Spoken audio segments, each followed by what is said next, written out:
Okay.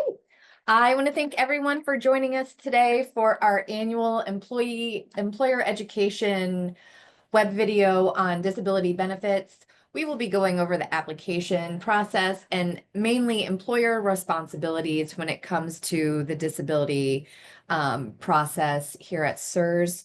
We found a few years ago that it was a constant topic that our employers wanted more information on. So we've created this education video to help go through the actual application process for disability, and at the end, the employer responsibilities to help ensure that the benefit is processed accurately. We understand that school districts don't go through the disability process regularly, thankfully, but it is good knowledge to have in your back pocket. And again, if you ever have any questions when it comes to the disability process or a disability certification that you have to complete, please feel free to contact Employer Services. We all have a high level knowledge of the process and what needs to be done on the certification. If you ask us a question that we don't know the answer to, we always reach out to the disability department, and they're always willing and able to help us with anything that we need. And if we need to, we'll transfer you down to the disability department. But typically, we can answer most questions that you have here in Employer Services. So before we get started, I just want to let you know that this is just like any typical training that we have. Any questions that you have, please feel free to use the chat feature. We have Sharon Amos in the Zoom meeting today. She is the supervisor down in the disability department. So she will be in the chat answering any questions, but please know that any specific questions regarding a specific employee, we cannot answer in the chat. Please save those questions for later. You can email me directly or Employer Services, and we can research that information for you and give you a phone call. But the chat feature isn't to be used for any specific employee related questions in regards to the disability process. We won't be able to answer those in the chat today. We also have Carlisa Holman, who is the supervisor for employer outreach, in the chat also. So feel free to ask any questions. We'll be more than happy to answer them. So we're going to go ahead and get started.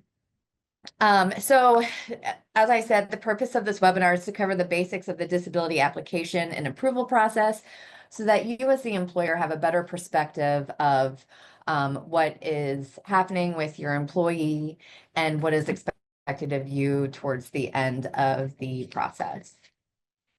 So today we're going to go over the old and new disability plan, who is eligible to apply for disability, qualifications required for the disability benefit, the application process, medical treatment and vocational rehabilitation, leave of absences, annual reviews, termination, the appeal process, and employer responsibilities. So we have what's called the old disability plan, and this covers members whose first date of service is before July 29th of 1992, and that did not elect the new disability plan. So the member must have filed the application and be off the payroll before reaching age 60. That member is eligible to receive a benefit until death or until found no longer disabled. And the benefits range between 30 and 75% of the final average salary. I don't think that this, many of our members qualify or are in this anymore. Our new disability plan covers members whose first date of service is on or after July 29th of 1992. That member can apply at any age. The benefit ends after a specified number of months, even if the member still remains disabled. And at the end of the period, the member can apply for a conversion retirement. And the benefits for this new disability plan range from 45 to 60% of the final average salary.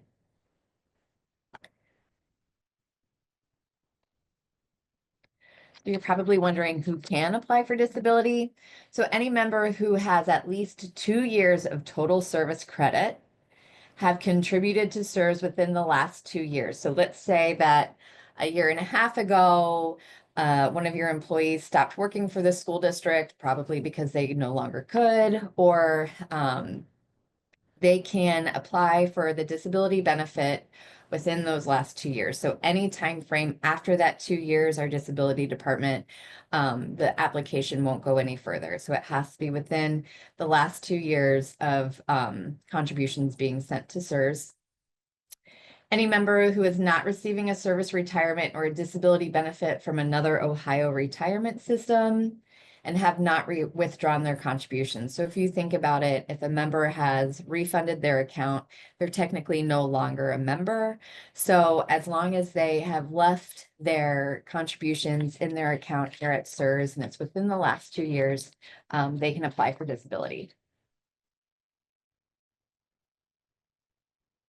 So qualifications for disability, a SERS appointed physician must find that applicant is mentally or physically incapacitated from performing last assigned duties for at least 12 months.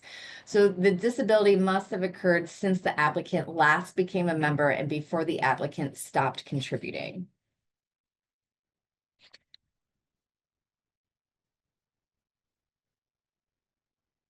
The application process begins with the disability benefit application. The member will have to contact SERS for the application to be sent to them. They will not find this application on the member site. So this is no longer on our SERS website. The member will have to call in to member services and request that application to be sent to them. And from there, there's a note put into their file and it is mailed out to the member. We recommend that the member apply before sick leave is exhausted because the processing of the disability application and benefit can take 3 to 5 months. So this is not a quick process. It takes some time. And so if they are currently on sick leave, we ask that they apply as soon as possible. From there, there is an attending physician report to be completed by the member's personal physician or healthcare provider. This is a report stating the medical basis for the disability. The job duty form is to be completed by the last employer of record. In this form, the employer lists the member's current job and employment status. SERS will also require a detailed job description to be sent with the job duty form.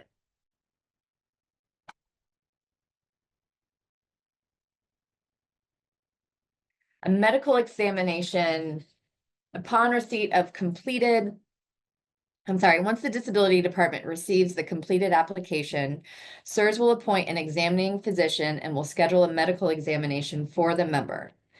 The examiner will complete a medical report that includes an opinion if the member is disabled or not.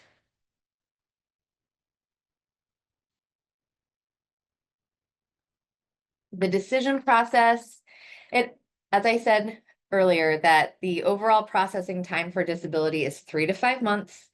Our medical advisory committee will review the medical file and will make a recommendation to the retirement board.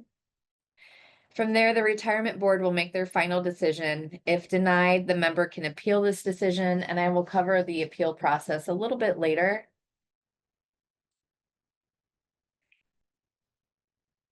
If approved, a wage certification will need to be completed by the employer in ESERS. Please know that there are many instances where the employer will receive the disability certification on ESERS prior to the written approval. When you receive the wage certification, that is notice that it has been approved and the cert will need to be completed. You will more than likely receive the cert prior to the official letter being mailed. The disability, yes, the disability, I'm so sorry. The disability benefit effective date is the first of the month following the latter of the last day of paid service. This is work or sick leave, or the date the member's completed application for disability benefit was received by SERS.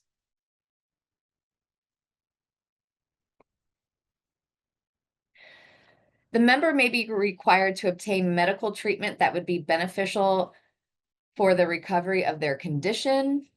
For vocational rehabilitation, there are tests, evaluations, and/or training for the purpose of enabling a disability recipient to find employment in any occupation. And this recommendation would be sent to the member. For leave of absence, once approved, the member is considered to be on a leave of absence for the first 3 to 5 years. All disability recipients have at least a 3-year leave of absence. The leave of absence is extended to 5 years if participating in a medical treatment or vocational rehabilitation program. If disability is terminated during the leave of absence, the employer is obligated to restore the employee to the previous position and salary. Once approved as a disability benefit recipient, if the member has sick leave remaining, the school determines whether the member can continue using the sick leave. So members are generally encouraged to use sick leave because while on sick leave, members receive full pay and continuation of their health care benefits. So this can be a little tricky because the benefit effective date is the first of the following month. So if your member has exactly enough sick leave for an entire month, we recommend that they stay on sick leave if that is working with the school's policy for the reasons listed on this slide, because they receive a full pay and continuation of healthcare benefits. So the benefit of them staying on the sick leave is better than the disability benefit. So we just ask that they stay on sick leave if possible. But sometimes they are all out of sick leave, and that's okay. So for the annual review, there's annual medical examinations. SERS reviews the disability status of disability benefit recipients annually. The standard for continued disability eligibility.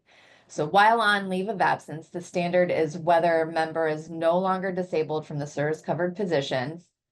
When leave of absence ends, the standard is whether the member is capable of performing a job with pay equal to or greater than 75% of the final average salary for which he or she is qualified, and that can be reasonably be found in members' regional job market. If the benefit has been terminated, the disability benefit will stop if any of the following events occur. So subsequent SERS medical reexamination finds that the member meets the applicable standard for termination. The member returns to a SERS covered job, the member has passed away, or the member requests that the benefit ends.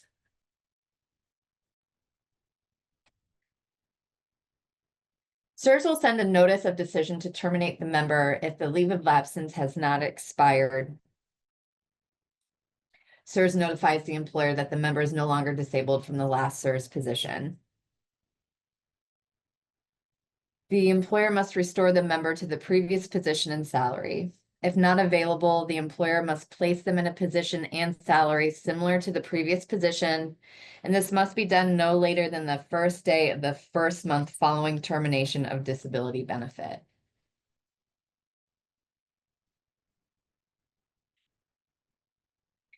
So for the appeal process that I mentioned earlier, if the disability benefit has been denied or terminated, the member can appeal this decision. The member must submit a notice of his or her intent to appeal within 30 days of the denial or termination.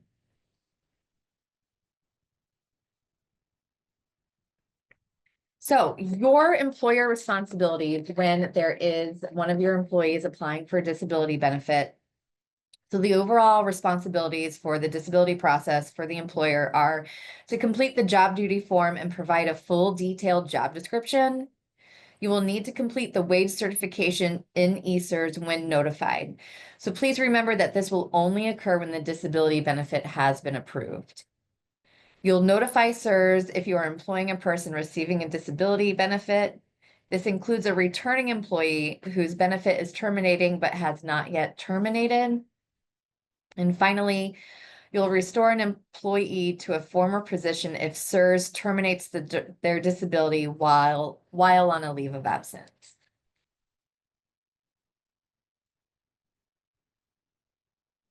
So for the wage certification, when you're notified in ESERS, you'll want to enter any unreported earnings or deposits in the pay period certification details panel. If you're familiar with the wage certification screen, you have the main area where you are reporting the eligibility date, the last date of service, any days for that fiscal year. But there's a second panel called the pay period certification details panel. And that's where you enter in the cycle code that this employee is reported on. And then you will enter in any pre-tax or post-tax contributions in this pay period certification details panel. You'll only do this if there's any unreported earnings or contributions that haven't been sent to SERS at that point in time. You'll want to compare what you have reported with what you are entering, especially if there are less than 120 days, because it takes 120 days for a full service credit year. So you'll want to make sure that you're comparing all of the information and that it's as accurate as possible. So you'll want to make any needed account adjustments prior to sending the certification. So if you have overpaid an employee, or if you need to make any adjustments, those corrections need to be made prior to completing the wage certification. Because as we tell you all the time, whether it's a disability certification or a service retirement certification, this should only be filled out when you have final payroll information. So if you haven't fully done any adjustments on this member's account, the wage certification cannot be completed until all of that has been completed prior to, because it's really important to make sure that we are processing all benefits as accurately as possible with the information provided by the employer. So that is the PowerPoint presentation, but what I wanted to show you, yesterday you received an email from us on just to remind you about the employer education training today, and you received this disability tips. And this is something I strongly suggest that you can save it to your computer or print it out and pull it out whenever you need it. But we found that these disability tips were really helpful after the first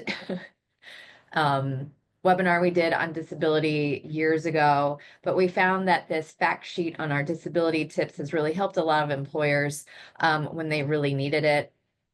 But there's something that we're going to be adding to this form in the next few weeks.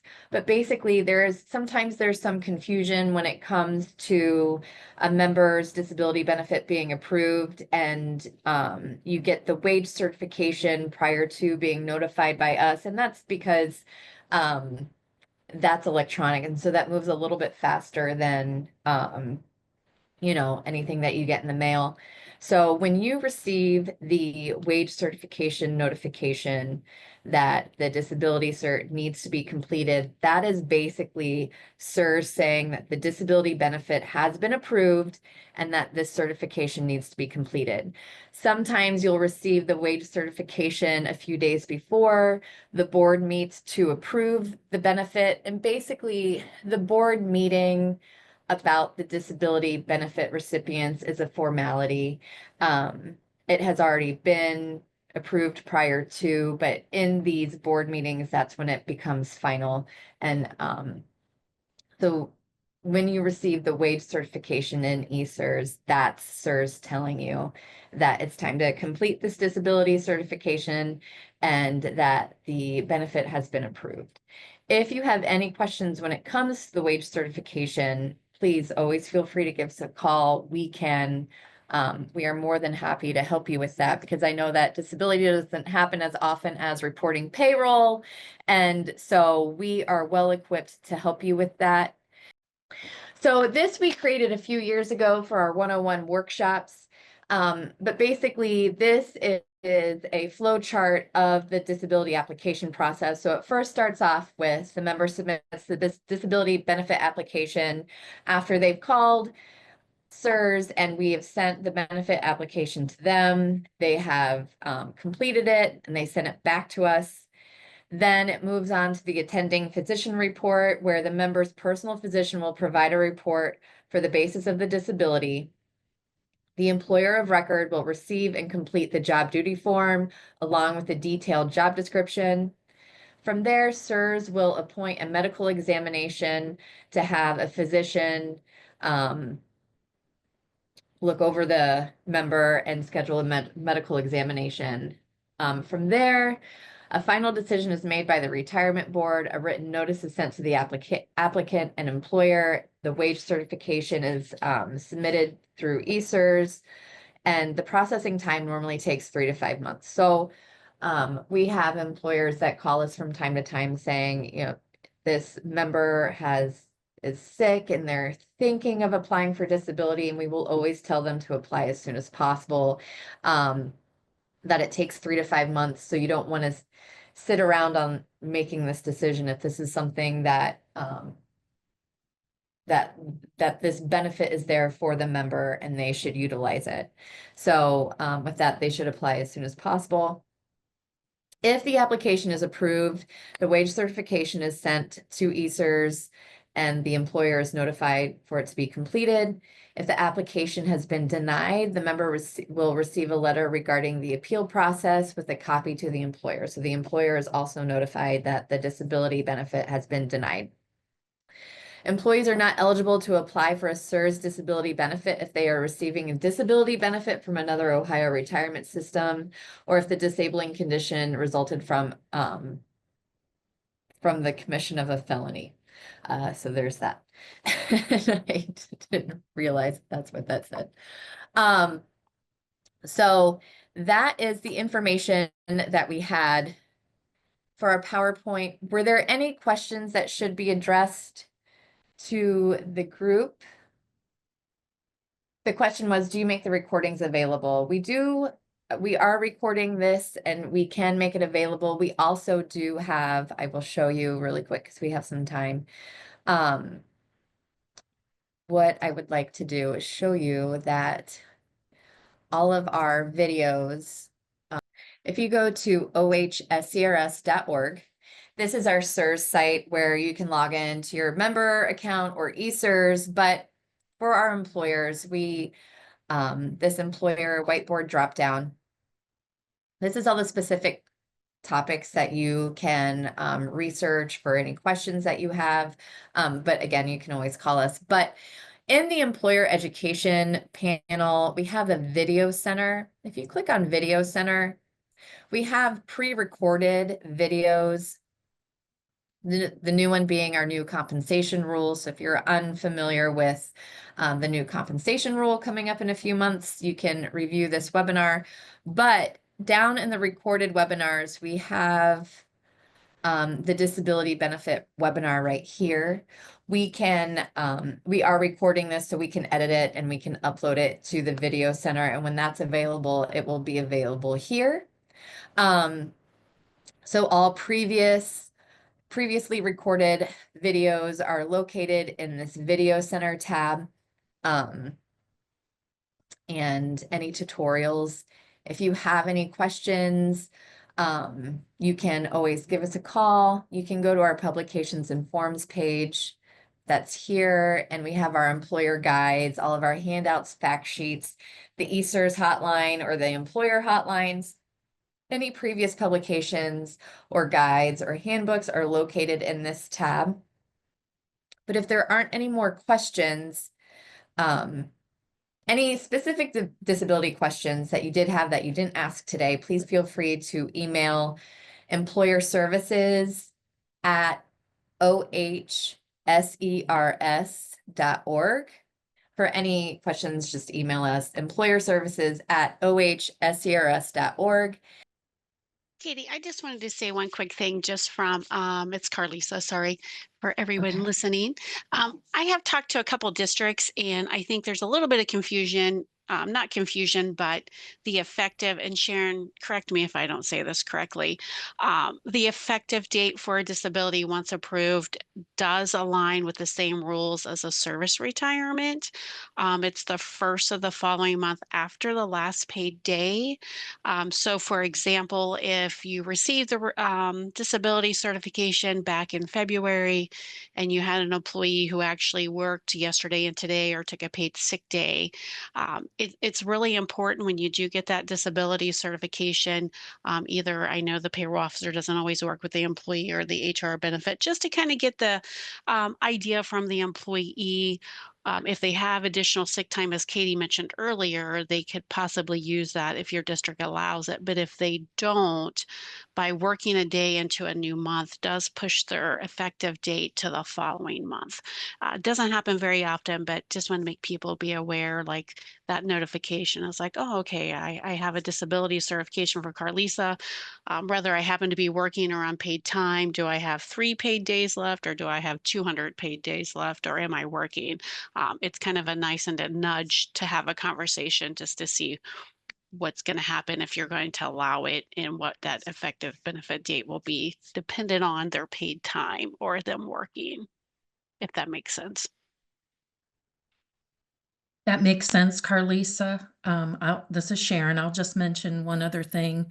If the person has been off the payroll for a while, but they've applied within the 2 years, the disability effective date would be the first of the month after we received their application. So it's either the first of the month after they went off the payroll or the first of the month after the date we received the application, whichever of those 2 dates is later. So we Great. don't, so if someone hasn't applied, for a year and a half, and then they apply, we're not going to go all the way back to when they were last on the payroll. We're only going back as far as the month after they apply for disability. Yeah, I think sharing that effective date confuses people for sure. That's why I just wanted to touch on it. It gets a little different with each scenario, but I'm glad you Yes. pointed that one out too. Sharon, I'll let you answer the question Yeah. about someone being on workman's comp, because I'm not really sure how that one blends in with the disability process correctly. Yeah. So if someone's on workers' comp, they're still required to apply within the 2 years of their last date on the payroll. Their comp time does not count for eligibility for disability. So a lot of times people are on workers' comp for 2 years, and then they call us and the 2 years have already passed. They're not eligible to apply. Even though they've been on workers' comp, they still have to apply within 2 years of their last day on the payroll. Hope that answers the question. If not, let me know. Okay, so if someone's not working, but they're using the sick leave bank, their effective date would be the first of the month after the last day they used from the sick leave bank. Okay, I think that covers everything. And again, if there are additional questions that you think of later, please feel free to email us. Carlisa put our email address in the chat, but it's also employerservices@ohsers.org. So feel free to reach out to us with any questions that you can think of. But thank you so much for joining us today. You'll receive a follow-up email. We really appreciate your time. Thank you so much. Have a nice day.